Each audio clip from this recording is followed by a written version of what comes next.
Meron nga bang kakambal si Miriam? Ano ang totoo tungkol sa reincarnation ni Kite? Tara, alamin natin. Si King Miriam ang pinakamakapangyarihang nilalang na nilikha ng Chimera Ant Queen. Pero may tanong ang mga fans, meron nga bang kakambal si Miriam? Ang sagot dyan, medyo komplikado. Parehong nasa sinapupunan ng Queen sina Miriam at Kite. Pero hindi ibig sabihin nito kambal na sila. Si Miriam ay natural na ipinagdihi ng Queen matagal pa man bago mamatay si Kite.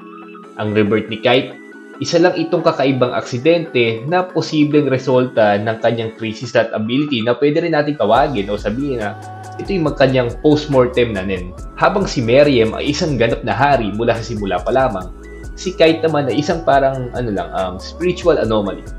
Naging Chimera Ant lang siya sa hindi sinasadyang paraan at hindi ito bahagi ng original na plano ng Queen. Ang layunin ng Ant Chimera Queen ay lumikha ng isang hari. Ang hierarchy ng Chimera Ants ay sobrang striktong sinusunod at hindi kasama sa plano yung dalawang hari o yun nga kambal. Isa lang dapat ang king at yun ay alam na natin na si Miriam.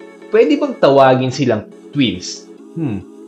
Technically, oo. Kasi pareha silang niluwal nung isang nanay ng almost same time.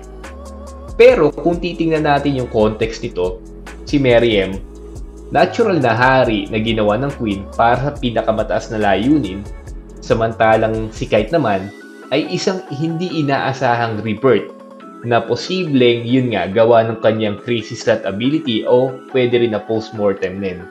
So sa madaling salita, hindi ito twin band pero pwede rin nating tawagin itong quote-unquote cosmic fluke.